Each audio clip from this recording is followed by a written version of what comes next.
கர்த்தருடைய பரிசுத்த நாமத்திற்கு மகிமை உண்டாவதாக.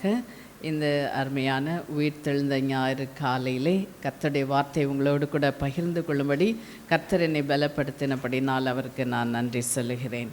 இன்றைய செய்தியின் தலைப்பு, when trouble comes can triumph be far behind. When trouble comes can triumph be far behind.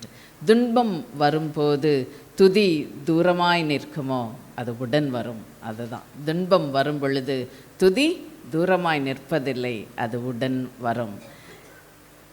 பாருங்க, இந்த பேதுரு யூதாஸ் இந்த ரெண்டு பேரையும் எடுத்துக்கிட்டிங்கன்னா யார் செய்த துரோகம் மிக பெரியது?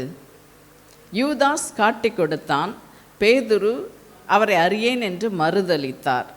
இது ரெண்டு பேரில் இவர்களுடைய துரோகம், யாரோட துரோகம் ரொம்ப பெரியது? பேதுரு. ஏன் பேதுரு செய்த துரோகம் பெரியது? கூடவே இருந்து குழிய பறிச்சிட்டார் இல்லையா? எஸ், கூடவே இருந்தார். ஆண்டவருக்கு அந்த இன்னர் சர்க்கிளில் கூட இருந்த பேதுரு, ஆனால் அவரை அறியேன் என்று 3 முறை மறுதலித்தார். ஆனால் பாருங்க, இந்த யூதாசனுடைய முடிவையும் பேதுருவுடைய முடிவையும் யோசித்து பாருங்க. பேதுருவை பார்த்த ஆண்டவர் சொன்னார், இந்த கல்லின் மேல் என் சபையை கட்டுவேன், பாதாளத்தின் வாசல்கள் இதை மேற்கொள்ளுவது இல்லை என்று சொல்லி அவனை திரும்ப கட்டினார். காரணம் என்ன? பேதுரு மனம் திரும்பினார். தான் செய்த தவறை உணர்ந்து ஆண்டவரிடத்திலே மனம் திரும்ப சேர்ந்து கொண்டார். யூதாசோ, இவர் என்னுடைய பாவத்தை மன்னிக்க முடியுமா? இவர் யார் அப்படின்னு நினைத்தபடினாலே போய் தவறான முடிவை எடுத்து விட்டார். பாருங்க, இதே போல தான் நம்மளுடைய தவறுகள் அல்லது துன்பங்கள் எல்லாருக்கும் ஒன்று போல் வரதாக தான் இருக்கும். நாம் ஆண்டவரை நோக்கும் பொழுது, இன்றைக்கு வந்த வார்த்தையின்படி அவர் எல்லாவற்றையும் புதிதாக்கி விடுவார். அவர் புதிதாக்குகிற கர்த்தர், அவர் எல்லாவற்றையும் புதிதாக்குகிற கர்த்தர், துன்பங்களை துதியாய் மாற்றுகிற கர்த்தர். அவரை நோக்கும் பொழுது இவர் என்னுடைய சூழ்நிலையை மாற்ற முடியும் என்று சொல்லி நாம் நோக்கும் பொழுது அவர் troubles will become triumphs. நம்மளுடைய துன்பங்கள் துதியாய் மாறிப்போகும். இந்த நாளிலே எம்மாவூர் சீஷர்களுடைய வாழ்க்கையிலிருந்து, அவர்களுடைய அனுபவத்திலிருந்து சில காரியங்களை நாம் கற்றுக்கொள்ளப் போகின்றோம். நாம் லூக்கா 24ஆம் அதிகாரத்துக்கு திரும்பிக் கொள்வோம். லூக்கா 24ஆம் அதிகாரத்தின் கடைசி 2 வசனங்களை வாசிப்போமா? 52, 53 வசனங்களை வாசிப்போம்.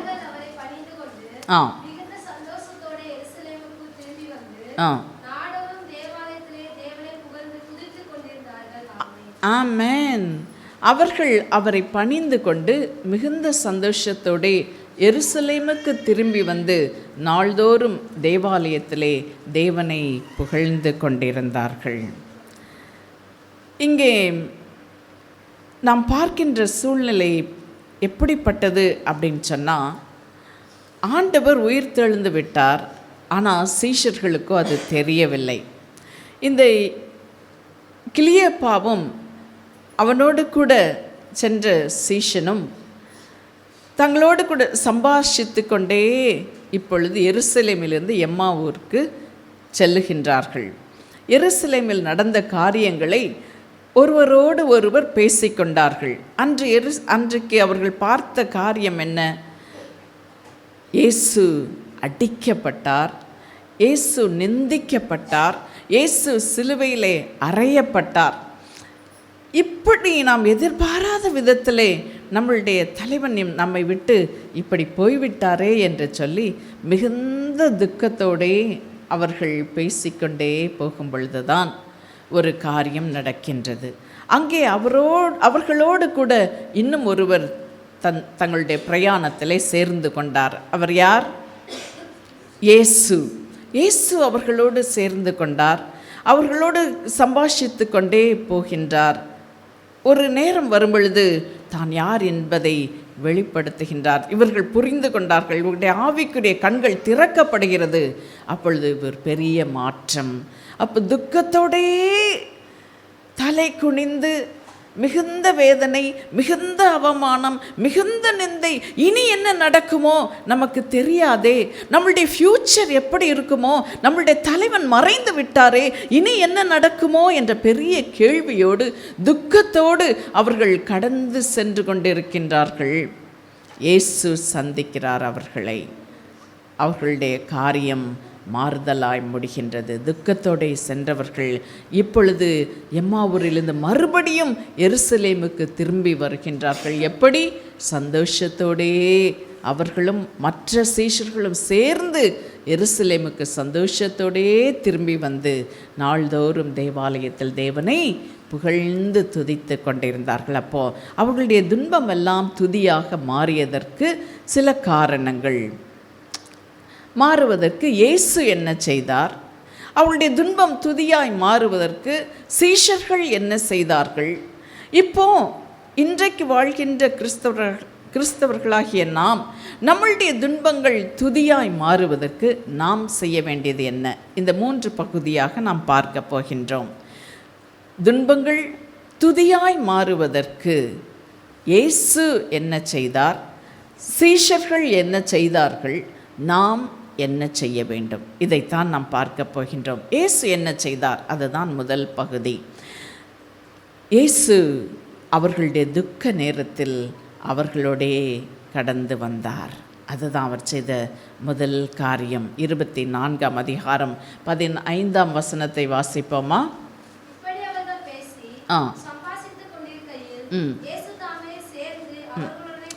ஆமென், ஆமென். அங்கே 13ஆம் வசனத்திலேருந்து நம்ம வாசிப்போம்னு சொன்னால், அன்றைய தினமே அவர்களில் 2 பேர் எருசலேமுக்கு 7 அல்லது 8 மைல் தூரமான எம்மாவு என்னும் கிராமத்துக்கு போனார்கள். போகையில் இந்த வர்த்தமானங்கள் யாவையும் குறித்து அவர்கள் ஒருவரோடு ஒருவர் பேசிக்கொண்டு, வர்த்தமானங்கள் அப்படின்னா இயேசு சிலுவையிலே அறையப்பட்ட அந்த காரியத்தை குறித்து ஒருவரோடு ஒருவர் பேசிக்கொண்டே போகின்றார்கள்.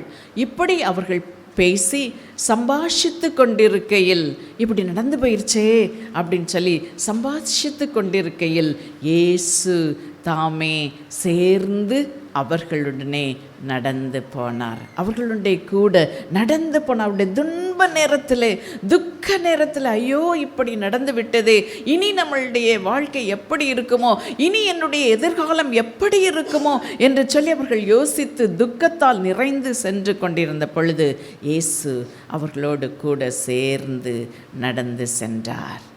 எஸ், 17ஆவது வசனத்தில் அதை தான் மறுபடியும் ஆண்டவர் அவர்களை பார்த்து கேட்குற ஒரு அருமையான வார்த்தை 17ஆவது வசனத்தில். அப்பொழுது அவர் அவர்களை நோக்கி, நீங்கள் துக்கமுகம் உள்ளவர்களாய் வழி நடந்து ஒருவருக்கொருவர் சொல்லிக்கொள்கிற காரியங்கள் என்னவென்று கேட்டார். நீங்கள் ஏன் இப்படி துக்கமுகமாக இருக்கிறீங்க? நம்ம ரொம்ப சோர்வாக இருக்கும்போது யாராவது நம்ம மேலே கையை போட்டு ஏன் இப்படி சோர்வாக இருக்கீங்க அப்படின்னு கேட்டாலே ஒரு பெரிய ஆறுதலாக இருக்கும் இல்லையா? அப்படி கேட்டாலே நமக்கு பெரிய ஆறுதலாக இருக்கும். இயேசு அதைத்தான் செய்தார். அவர்களோடு கூட நடந்து சென்றார். அவர்களை பார்த்து கேட்டார், நீங்கள் துக்கமுகம் உள்ளவர்களாய் ஒருவரோடு ஒருவர் சொல்லிக்கொள்கின்ற காரியங்கள் என்ன என்று கேட்டார். அந்த அதிகாரத்தின் கடைசியில் நம்ம 36ஆவது வசனத்தில் வாசித்தோன்னு சொன்னால், இப்போ இந்த 2 சீஷர்கள் திரும்ப எருசலேமுக்கு போய் மற்ற சீஷர்களை பார்க்குறாங்க. 11 சீஷர்களை அவங்கள்ட்ட போய் சொல்கிறாங்க, இப்படி நாங்கள் இயேசுவை தரிசித்தோம் என்று சொல்லி. ஆனால் அவங்களுக்குள்ளேயும் இன்னும் நம்பிக்கை வரலை. அப்போ 36ஆவது வசனத்தில் வாசிக்கிறோம், இவைகளை குறித்து அவர்கள் பேசிக்கொண்டிருக்கையில் இயேசு தாமே அவர்கள் நடுவிலே நின்று உங்களுக்கு சமாதானம் என்றார். மற்ற சீஷர்களுக்கும் இப்போ குழப்பம், எதை நம்புறது? உண்மையாக நம்ம கண்ணில் பார்த்த இந்த சிலுவையில் அறையப்பட்ட இயேசு, மரித்து அடக்கம் பண்ணப்பட்ட இயேசு, அதை நம்புவதா? அல்லது இவர்கள் சொல்லுகிறார்களே, ஸ்திரீகளும் சொல்லுகிறார்களே இயேசு எழுந்திருத்து விட்டார், அவர் நாங்கள் பார்த்தோம் தரிசித்தோம் சொல்கிறாங்களே, எதை நம்புவது என்று குழம்பி இருக்கும் பொழுது ஆண்டவர் அவர்கள் நடுவே வந்து உங்களுக்கு சமாதானம் என்றார். 2 கொரிந்தியர் 1ஆம் அதிகாரம் 3ஆம் வசனத்திலிருந்து 7ஆம் வசனம் வரைக்கும் நம்ம வாசித்தோம் சொன்னால், அங்கே பவுல் அப்போஸ்தலன் ஆண்டவராகிய இயேசுவுக்கு கொடுக்கின்ற ஒரு டைட்டில், சகலவிதமான ஆறுதலின் தேவன். நாம் படுகின்ற உபத்திரவத்திலே நம்மை ஆறுதல் படுத்துகின்ற தேவன் என்று சொல்லி, அவருக்கு சகலவிதமான ஆறுதலின் தேவன் என்று சொல்லி அங்கே பவுல் அப்போஸ்தலன் அழைக்கின்றதை நாம் வாசிக்க முடியும். எஸ், நம்ம எல்லாருக்கும் பிடிச்ச ஒரு வசனம் ஏசாயா 41:10. நீ பயப்படாதே, நீ பயப்படாதே, நான் உன்னுடனே கூட இருக்கிறேன், திகையாதே, நான் உன் தேவன், நான் உன்னை பலப்படுத்தி உனக்கு சகாயம் பண்ணுவேன், என் நீதியின் வலது கரத்தினால் உன்னை தாங்குவேன். எஸ், நம்ம ஒருவேளை சோர்ந்து போய் இனி என்னுடைய ஃப்யூச்சர் எப்படி இருக்குமோ, இனி என்னுடைய நிலைமை எப்படி இருக்குமோ அப்படின்னு சொல்லி ஒரு பெரிய கேள்வியோடு, துன்பத்திற்கு மேல் துன்பம், உபத்திரவத்திற்கு மேல் உபத்திரவம் அப்படின்ற ஒரு கேள்வியோடு நம்ம வந்திருந்தோம்னு சொன்னால், ஆண்டவர் நம்மளுடைய கரம் பிடித்து சொல்லுகின்றார், நீ பயப்படாதே, நான் உன்னோடே கூட இருக்கின்றேன், திகையாதே, நான் உன் தேவன், நான் உன்னை பலப்படுத்தி உனக்கு சகாயம் பண்ணுவேன். மனுஷர் உன்னை கைவிட்டாலும், நீ நம்பியிருந்தவர்கள் ஒருவேளை உன்னை கைவிட்டாலும், நான் உன்னை கரம் பிடித்து நடத்துவேன், என் நீதியின் வலது கரத்தினால் உன்னை தாங்குவேன். எஸ், எம்மாவுஸ் சீஷர்கள் துக்கமுகமாய் நடந்த காரியங்களை குறித்து சம்பாஷித்து செல்லுகையில் ஆண்டவர் அவர்களோடே கூட நடந்து சென்றார். நீங்கள் துக்கமுகமாய் பேசிக்கொள்வது என்ன என்று கேட்டார். உங்களுக்கு சமாதானம் என்று சொன்னார். அவர்களுடைய துக்கம் துதியாய் மாறிப்போயிற்று. கர்த்தர் எவ்வளவு நல்லவர்! அவர் விழுகின்ற யாவரையும் தாங்குகிற கர்த்தர், மடங்கடிக்கப்படுகிற யாவரையும் தூக்கி விடுகிற தேவன், அவர் சோர்ந்து போகிற பிள்ளைகளுக்கு பலன் கொடுக்கிறவர், அவர் சத்துவம் இல்லாதவர்களுக்கு சத்துவத்தை பெருக பண்ணுகிற நல்ல தேவன். அந்த தேவன் நம்மை பார்த்து சந்தோஷப்படுகிறவர்களோடே சந்தோஷப்படுங்கள், அழுகிறவர்களோடே கூட அழுங்கள் என்று சொல்லி நமக்கு ஆலோசனை சொல்லுகின்றார். எஸ், அவர் துக்க நேரத்திலே நம்மோடு கூட சேர்ந்து நடக்கின்ற, நம்மை ஆறுதல் படுத்துகின்ற அன்பின் தேவன். அவர் நம்மோடு கூட இருக்கும் பொழுது நம்முடைய துன்பங்கள் துதியாய் மாறிப்போகும். அடுத்தபடியாக இயேசு என்ன செய்தார் என்று பார்த்தோன்னு சொன்னால், He clarified their doubts. அவர்களுடைய சந்தேகங்களை தெளிவுபடுத்தினார். இயேசு உயிர் தெழுந்தாரா அப்படின்ற ஒரு பெரிய சந்தேகம், உண்மையாக அது நடக்குமா அவருடைய பெரிய சந்தேகம். ஒருவேளை ஏன் இப்படி அவிசுவாசமாக இருந்தீர்கள் என்று சொல்லி ஆண்டவர் அவர்களை கடிந்து கொண்டாலும் கூட அவர்களுக்கு பொறுமையாய் விவரித்து காண்பித்தார். லூக்கா 24ஆம் அதிகாரத்தில் 25ஆம் வசனத்திலிருந்து வாசித்தோன்னு சொன்னால், அங்கே ஆண்டவர் அவர்களை பார்த்து சொல்லுகிறார், தீர்க்கதரிசிகள் சொன்ன யாவையும் விசுவாசிக்கிறதற்கு புத்தியில்லாத மந்த இருதயம் உள்ளவர்களே. கொஞ்சம் கடிந்து கொண்டார்.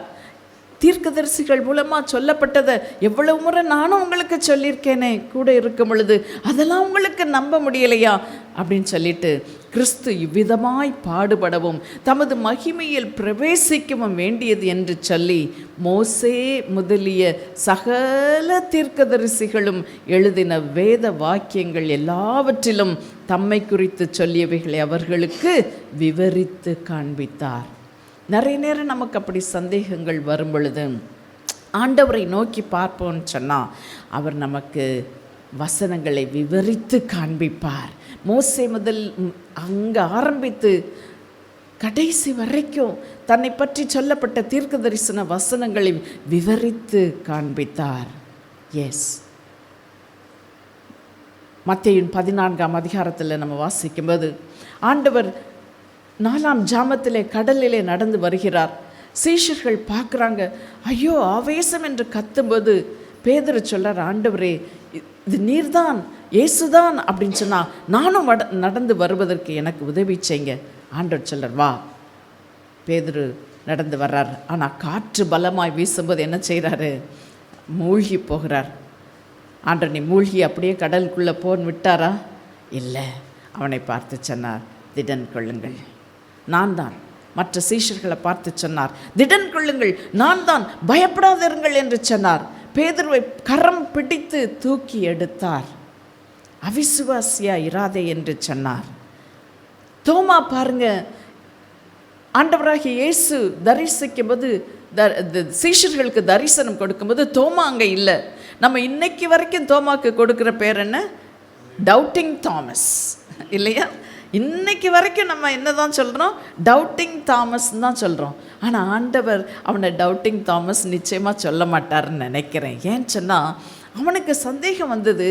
ஆனால் மறுபடியும் ஆண்டவர் அவனுக்கு தரிசனமானார். யோவான் 20ஆம் அதிகாரம் 27வது வசனத்தை வாசிப்போமா?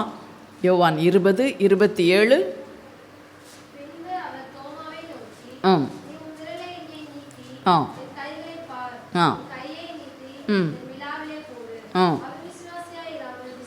பார்த்தீங்களா? இப்படி ஆண்டவர் செய்யணும்னு அவசியமே இல்லை. ஆனால் அவனுடைய சந்தேகத்தை தீர்த்தார். ஒரு நல்ல டீச்சர் என்ன செய்வாங்க? கிளாஸில் பிள்ளைங்க டவுட் கேட்டால் கிளாரிஃபை பண்ணுவாங்க இல்லையா? Yes, he is a good leader, a great teacher, wonderful master. அவருடைய டிசைபிள்ஸ்க்கு சந்தேகம் வந்த பொழுது அவர்களுடைய சந்தேகத்தை தீர்த்து வைத்தார். நம்மளோட பிள்ளைகள் ஒருவேளை நம்முடைய சந்தேகங்கள் கேட்கும் பொழுது நாம் படித்து பிள்ளைகளுக்கு அவர்களுடைய சந்தேகத்தை தீர்க்க வேண்டும். எஸ், அடுத்தபடியாக ஆண்டவர் அவர்களுடைய கோழைத்தனத்தை களைந்து எறிந்து விட்டார். He cast away their cowardice. இப்போ இந்த சீஷர்கள், கிளியோப்பாவும் அவனோடு கூட சேர்ந்த சீஷரும், ஒருவேளை கிளியோப்பாவனுடைய மனைவியாக இருக்கலாம் என்று சொல்லுகிறார்கள். சிலர் ஒருவேளை வேறு ஒரு சீஷராக இருக்கலாம்னு சொல்கிறாங்க. நமக்கு யாருன்னு தெரியாது. ஆனால் இவங்க 2 பேரும் ஏன் எருசலேமிலிருந்து எம்மாவுக்கு போகிறாங்கன்னு பார்த்தா, இப்போ கிளியோப்பாவனுடைய வீடு எம்மாவூரில் இருக்குது. எருசலேமில் இவங்க இப்போ பஸ்கா பண்டிகை ஆசரிக்கும்படியாக வந்தாங்க. அங்கே பஸ்கா பண்டிகை முடிந்தது. ஆனால் அதோடு கூட என்ன, இயேசுவையும் சிலுவையில் அறைந்து விட்டார்கள். இனிமே பயங்கரமான கலவரம் எருசலேமில்.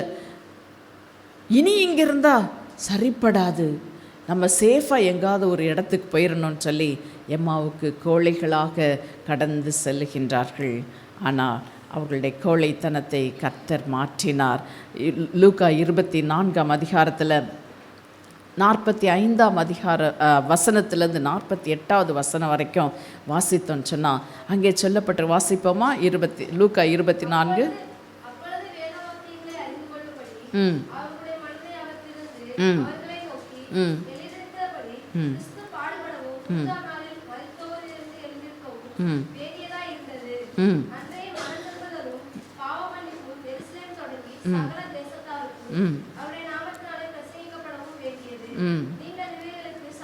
ஆமென். நீங்க கோழைகளா எம்மாவூருக்கு திரும்ப செல்லக்கூடாது. நீங்கள் எனக்கு சாட்சிகளா இருக்க வேண்டும். கிறிஸ்து இப்படியாய் பாடுபட வேண்டியது அவசியமாய் இருந்தது என்று உங்களுக்கு தெரியாதா? நீங்கள் போய் இப்பொழுது பிரசங்கம் பண்ண வேண்டும், நீங்கள் எனக்கு சாட்சிகளாக இருக்க வேண்டும் என்று சொல்லி அவர்களுடைய கோழைத்தனத்தெல்லாம் மாற்றி ஆண்டவர் அவர்களை தைரியப்படுத்தினார். நீதிமொழிகள் 28:1 வாசிக்கிறோம், ஒருவரும் தொடராதிருந்தும் துன்மார்க்கர் ஓடி போகிறார்கள், நீதிமான்களோ சிங்கத்தை போல தைரியமாக இருக்கிறார்கள். நாம் யாரு? யூத ராஜ சிங்கத்தின் பிள்ளைகள். நாம் தைரியமாக இருக்கும்படியாக அழைக்கப்பட்டவர்கள். இயேசு அந்த தைரியத்தை சீஷர்களுக்கு அந்த நாளிலே கொடுத்தார். 2 தீமோத்தேயு 1:7 கூட நம்ம வாசிக்கிறோம், தேவன் நமக்கு பயமுள்ள ஆவியை கொடாமல் பலமும் அன்பும் தெளிந்த புத்தியுமுள்ள ஆவியையே கொடுத்திருக்கிறார். அவர் நமக்கு பயமுள்ள ஆவியை தரவில்லை, அவர் நமக்கு பலமுள்ள ஆவியை தெளிந்த புத்தியுள்ள ஆவியை தந்திருக்கிறார். எஸ், அப்போ இயேசு செய்த காரியங்கள் என்ன? முதலாவது என்ன செய்தார்? அவர்களுடைய துக்க நேரத்திலே அவர்களோடு கூட கடந்து சென்றார். அவர்களுடைய சந்தேகங்களை தெளிவுபடுத்தினார். மூன்றாவதாக அவருடைய கோழைத்தனத்தை களைந்து போட்டுவிட்டார். இது இயேசு செய்த காரியம். அவர்களுடைய துன்பம் துதியாக மாறுவதற்கு இயேசு அவர்களுக்கு செய்த காரியங்கள். அடுத்தபடியாக நாம் இப்போ எம்மாவூர் சீஷர்களுடைய அனுபவத்திலிருந்து கற்றுக்கொள்ள வேண்டிய பாடங்கள் என்ன, அந்த சீஷர்கள் என்ன செய்தார்கள் என்று சொல்லி நாம் பார்க்க போகின்றோம். முதலாவதாக they enquired eagerly. நம்ம பார்க்கிறோம், சரி நடந்து போச்சு, சத்தம் கட்டாமல் நம்ம ஊரை பார்த்து ஓடி போயிடுவோம், ஊரை பார்த்து போகலான்னு இருந்தால் கூட அவங்க போகிற வழியெல்லாம் இது ஏன் நடந்தது, இது எப்படி நடந்தது, இப்படி அந்த வர்த்தமானங்களை குறித்து தங்களோடு கூட சம்பாஷித்து கொண்டார்கள். சம்பாஷித்து அப்படின்னா கேள்வி கேட்க பதில் சொல்ல, இப்படி ஒருவர் கேள்வி கேட்பார், ஒருவர் பதில் சொல்வார். இப்படியாக தங்களுடைய குழப்பங்களை எப்படியாகிலும் தீர்த்து கொள்ள வேண்டும் என்று சொல்லி அவர்கள் ஆர்வத்துடன் விசாரித்து அறிந்தனர். லூக்கா 24ஆம் அதிகாரத்தில் 14ஆம் வசனத்திலேருந்து நம்ம அதை தான் வாசிக்கிறோம். அவர்கள் போகையில் இந்த வர்த்தமானங்கள் யாவையும் குறித்து ஒருவரோடு ஒருவர் பேசி கொண்டார்கள். அவர்கள் பேசி சம்பாஷித்து கொண்டிருக்கையில் இயேசு தாமே அவர்களோட கூட நடந்து போனார். ஆனாலும் அவரை அறியாதபடிக்கு அவர்களுடைய கண்கள் மறைக்கப்பட்டிருந்தது. அப்பொழுது அவர் அவர்களை நோக்கி, நீங்கள் துக்க முகமுள்ளவர்களாக வழி நடந்து ஒருவருக்கொருவர் சொல்லிக்கொள்கிற காரியங்கள் என்ன? அப்போ விசாரித்து கொள்கிறாங்க, ஏன் நடந்தது அப்படின்னு சொல்லி பேசிக்கொள்கிறாங்க. அப்போ நமக்கு சந்தேகம் எழும் பொழுது கேள்விகள் எழ வேண்டும். அந்த கேள்விகளுக்கு தேவன் பதில் தருவார். ஒருவேளை நம்ம நேரம் வேதத்தை வாசித்து பதில் கிடைக்கலன்னு சொன்னால் நீங்கள் கேட்கலாம், பெற்றோர்கிட்ட கேட்கலாம், உங்களுடைய ஸ்பிரிச்சுவல் லீடர்ஸ்கிட்ட கேட்கலாம், எங்ககிட்ட கேட்கலாம். எஸ், கேட்டு நாம் பயத்தை நீக்கிக் கொள்ள வேண்டும், கேட்டு சந்தேகத்தை நீக்கிக் கொள்ள வேண்டும். இவர்கள் அதைத்தான் செய்தார்கள். இன்றைக்கி நம்ம வாசித்த பாஸ்டர் சொன்னாங்க இல்லையா, பெரேயா பட்டணத்தாரை குறித்து. அப்போஸ்தலர் 17ஆம் அதிகாரம் 11ஆம் வசனத்திலே அந்த பெரேயா பட்டணத்தாரை குறித்து தான் வாசிக்கிறோம். அந்த பட்டணத்தார் எப்படி இருந்தாங்களாம்? மனோவாஞ்சியாய் வசனத்தை ஏற்றுக்கொண்டு காரியங்கள் இப்படி இருக்கிறதா என்று தினந்தோறும் வேத வாக்கியங்களை ஆராய்ந்து பார்த்ததினால் தெசலோனிக்கேயர் உள்ளவர்களை பார்க்கிலும் நற்குணசாலிகளாயிருந்தார்கள். பாருங்கள், வேதத்தை ஆராய்ந்து பார்க்கும் பொழுது பிறரை பார்க்கிலும் நம்ம எப்படி இருப்போமா? நற்குணசாலிகளாக இருக்கும். அப்போ அந்த வேதத்தை ஆராய்ந்து பார்க்கணும்னு சொன்னால் சங்கீதக்காரன் சொல்லுவது போல உமது வசனத்தை தியானிக்கும்படி குறித்த ஜாமங்களுக்கு முன்னே என் கண்கள் விழித்து கொள்ளும். நம்ம 7 மணிக்கு எழுந்திரிச்சிட்டு அல்லது 8 மணிக்கு எழுந்திரிச்சிட்டு நம்ம வேதத்தை தியானிக்க முடியாது, வேதத்தை அறிந்து கொள்ள முடியாது. குறித்த ஜாமங்களுக்கு முன்பே என் கண்கள் விழித்து கொள்ளும். அப்படியாக வேதத்தை ஆராய்ந்து பார்க்கும்படி பெரேயா பட்டணத்தாரை போல, இந்த எம்மாவூர் சீஷர்களைப் போல நாம் ஆவல் உள்ளவர்களாக இருக்க வேண்டும். இரண்டாவதாக, அவர்கள் இப்படியாக கடந்து செல்லும் பொழுது இயேசு அவர்களோடு கூட சேர்ந்து போகின்றார். அதை பார்த்தோம். இப்போ ஒரு பர்டிகுலர் பாயிண்ட் வரும்போது ஆண்டவர் வேறு பக்கம் போகிறவர் போல காண்பிக்கின்றார். 28வது வசனத்தை வாசிப்போமா? 28, 29.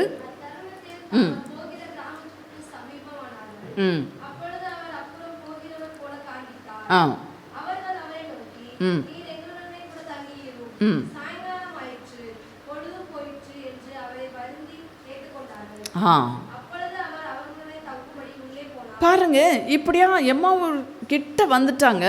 வந்தப்போ ஆண்டவர் வேறு டைரக்ஷனில் திரும்புகிற மாதிரி பண்ணுறாரு.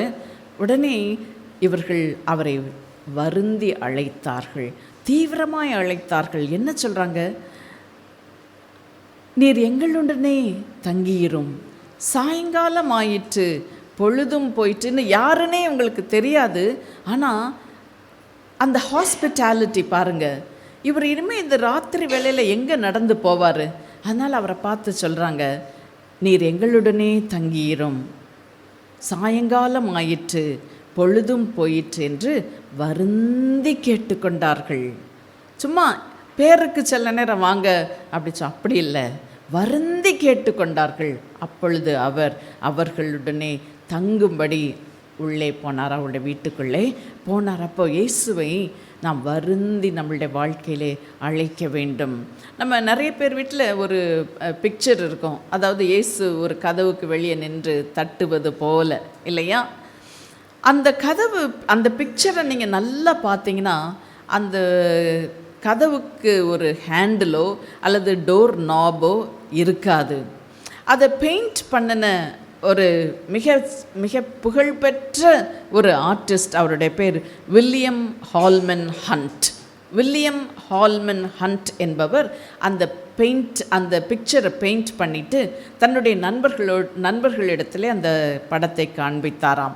அப்பொழுது அவர்கள் நண்பர்கள் சொன்னார்களாம், நீ ஒரு தவறு பண்ணிவிட்டாய், இந்த கதவிலே கைப்பிடியோ அல்லது டோர் நாப் இல்லை. அப்போ சொன்னாராம், நான் தவறு செய்யவில்லை. இதனுடைய அர்த்தம் என்ன தெரியுமா?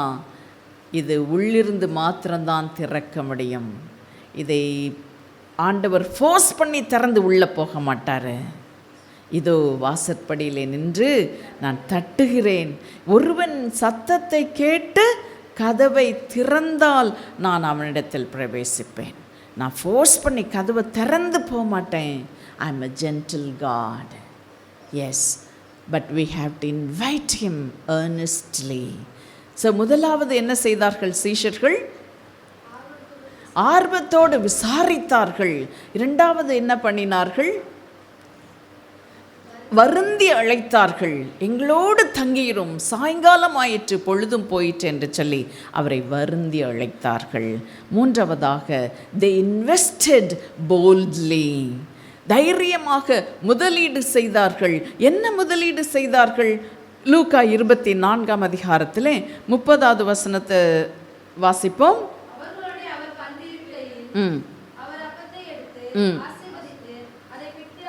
அவர்களுக்கு கொடுத்தார். இப்போ யார் விருந்தாளி? இயேசு தான் விருந்தாளி.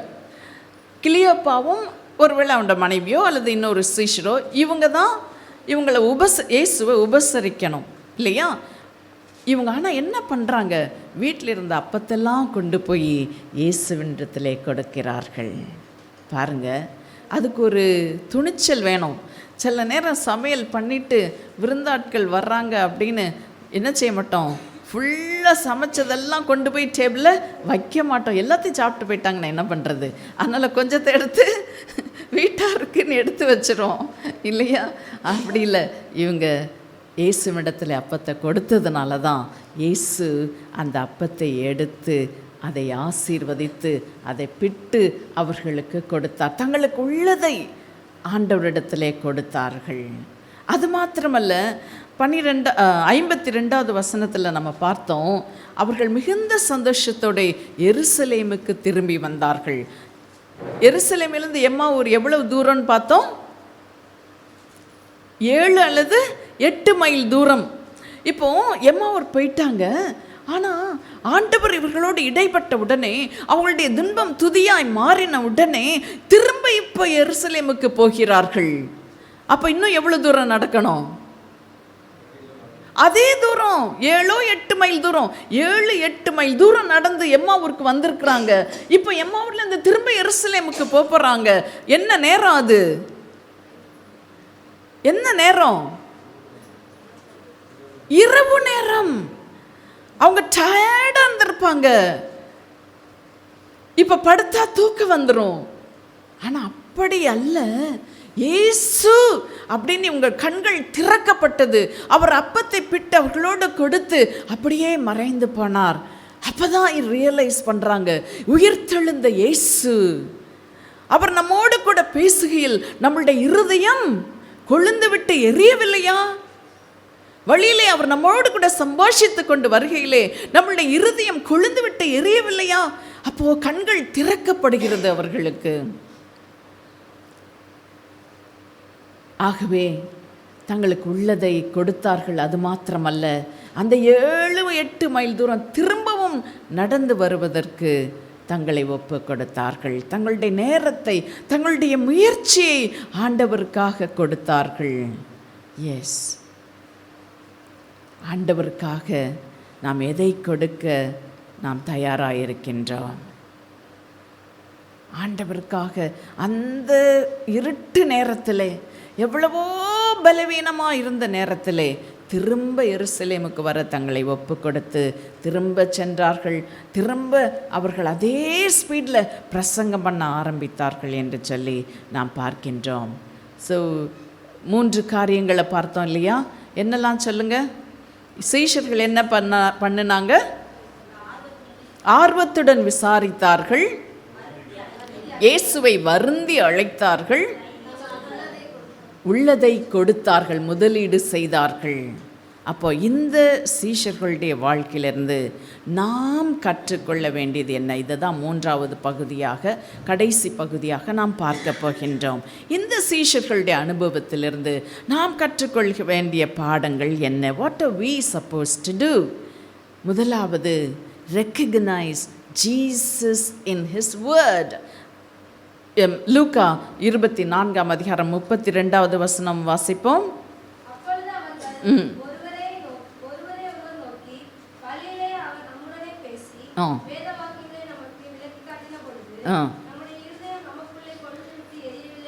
அவர் வேத வாக்கியங்களை நமக்கு விளக்கி காட்டின பொழுது நம்மளுடைய இருதயம் நமக்குள்ளே கொழுந்து விட்டு எரியவில்லையா?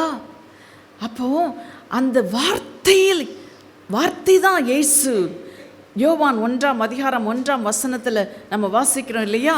ஆதியிலே வார்த்தை இருந்தது, அந்த வார்த்தை தேவனிடத்தில் இருந்தது, அந்த வார்த்தை தேவனாயிருந்தது. அந்த வார்த்தை தான் இயேசு. அந்த வார்த்தை தான் இயேசு. 1 யோவான் 1:1 கூட வாசிப்போம். 1 யோவான் 1:1.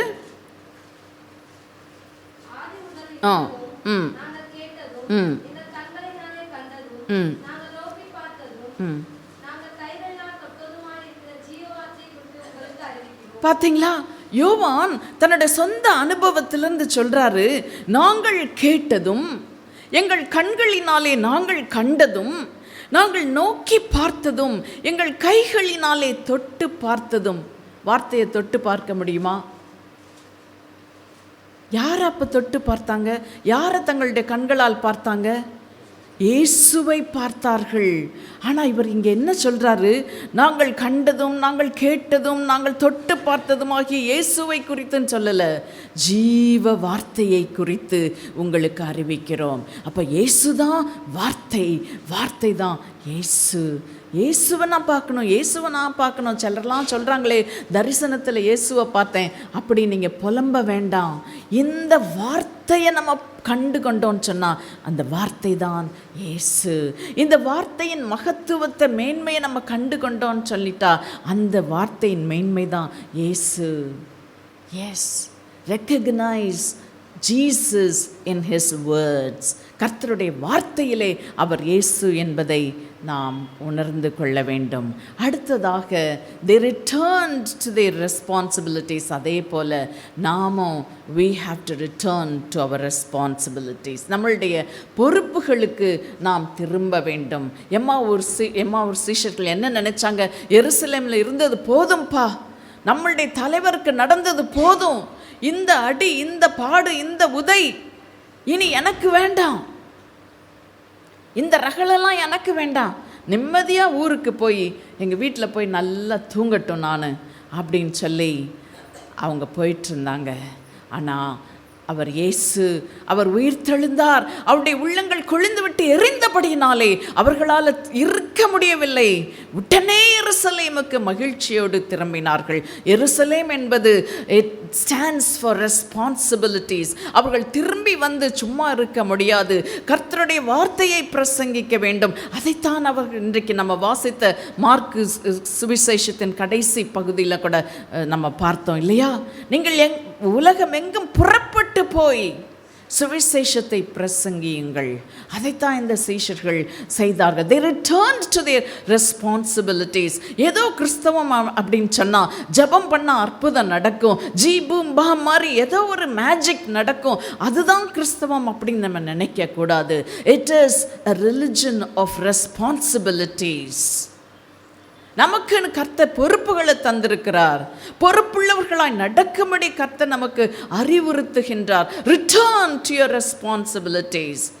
நான் ஒரு தாயாக எப்படி பொறுப்புள்ள ஒரு தாயாக நடந்து கொள்ள வேண்டும், ஒரு மனைவியாக நான் பொறுப்புள்ளவளாய் எப்படி நடந்து கொள்ள வேண்டும், ஒரு தகப்பனாய் பொறுப்புள்ளவராய் எப்படி தன் குடும்பத்தை காப்பாற்ற வேண்டும், பொறுப்புள்ள மகனாய் மகளாய் தன்னுடைய பெற்றோரை எப்படி பாதுகாக்க வேண்டும், இப்படி ரிட்டர்ன் டு யுவர் ரெஸ்பான்சிபிலிட்டிஸ், அதை தான் இந்த சீஷர்கள் நமக்கு கற்றுத் தருகின்றார்கள்.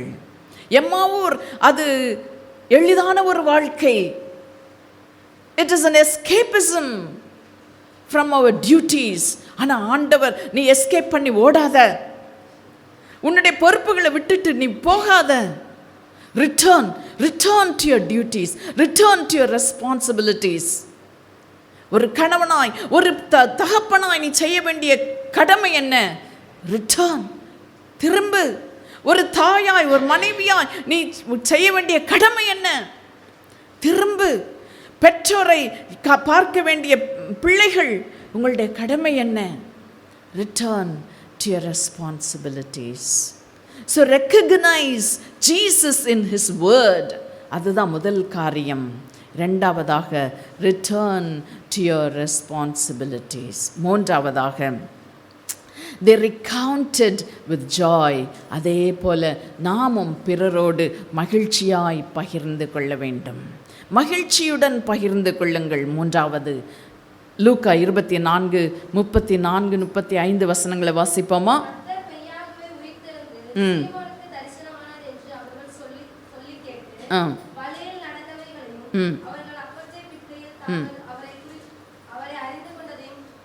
விவரித்து சொன்னார்கள். பார்த்தீங்களா? ஒரே சந்தோஷம். இயேசு உயிர் தெழுந்தார், நாங்கள் உங்களை தரிசித்தோம், இயேசு எங்களோடு கூட நடந்து வந்தார், அவர் எங்களோடு கூட சம்பாஷித்து கொண்டே வந்தார், அவர் எங்களோட வீட்டிற்குள் வந்தார், எங்களோட அப்பம் புசித்தார் என்று சொல்லி மிகுந்த சந்தோஷமாய் விவரித்து சொன்னார்கள். இப்போ கர்த்தர் நமக்கு கொடுக்கின்ற பொறுப்பு அதுதான்.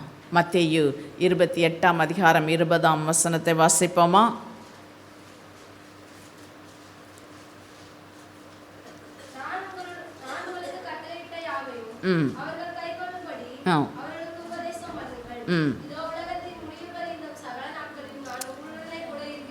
ஆமென்.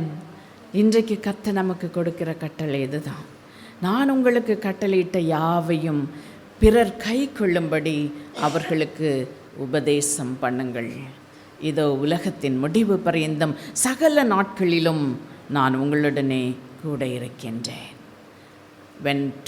When trouble comes, can triumph be far behind? துன்பம் வரும் பொழுது துதி தூரமாய் நிற்குமோ? அதுதான் இன்றைக்கு செய்தியின் தலைப்பு, இல்லையா? So when trouble comes, triumph will definitely follow. எப்போ அதை நாம் பார்த்தோம். இயேசு அதற்கு என்ன செய்தார்? 3 காரியங்கள் என்ன செய்தார்? இயேசு என்ன செய்தார்? அவர்கள் துக்கமுகமாய் போகையில் அவர்களோடு கூட நடந்து சென்றார். அவர்களுடைய சந்தேகங்களை விவரித்து காண்பித்தார். அவர்களுடைய கோழைத்தனத்தை மாற்றினார். சீஷர்கள் என்ன செய்தார்கள்? ஆர்வத்துடன் விசாரித்தார்கள். இயேசுவை வருந்தி தங்கள் வீட்டிற்குள்ளே அழைத்தார்கள். தங்களுக்கு உள்ளதை கொடுத்தார்கள். நாம் என்ன செய்ய வேண்டும்? அவருடைய வார்த்தையில் இயேசு, இந்த வார்த்தை தான் இயேசு, இயேசுதான் வார்த்தை என்பதை உணர்ந்து இந்த வேதத்திற்கு முக்கியத்துவம் கொடுக்க வேண்டும். இரண்டாவதாக பொறுப்புகளை நாம் ஏற்றுக்கொள்ள வேண்டும். நம் பொறுப்புகள் அற்றவர்களாக ஓடிப்போகக்கூடாது. கர்த்தர் இந்த பூமியில் என்ன பொறுப்பு நமக்கு கொடுத்திருக்கிறாரோ, ஒரு கணவனாக, மனைவியாக, தாயாக, தகப்பனாக, பிள்ளைகளாக, என்ன பொறுப்புகள் நம்முடைய வேலைகளிலே கிடைக்கப்பட்ட பொறுப்புகள், இவற்றை உணர்ந்து நாம் பொறுப்புள்ளவர்களாய் நடந்து கொள்ள வேண்டும். மகிழ்ச்சியுடன் பகிர்ந்து கொள்ள வேண்டும். உலகம் எங்கும் போய் பிரசங்கம் பண்ணுங்கள் என்று சொன்னார். எஸ், அப்போ இப்போ நம்மளோட ட்ரபிள்ஸ் ட்ரையம்ஃபாக மாறணும்னு சொன்னால் இந்த காரியங்களை நம்ம ஞாபகத்தில் வைத்துக்கொள்ளும். ஒரு சின்ன கதையை சொல்லி முடிக்கிறேன். ஒரு மகள் தன்னுடைய தகப்பனிடத்தில் எப்பொழுதும் போய் கம்ப்ளைண்ட் பண்ணிகிட்டே இருப்பாளாம்.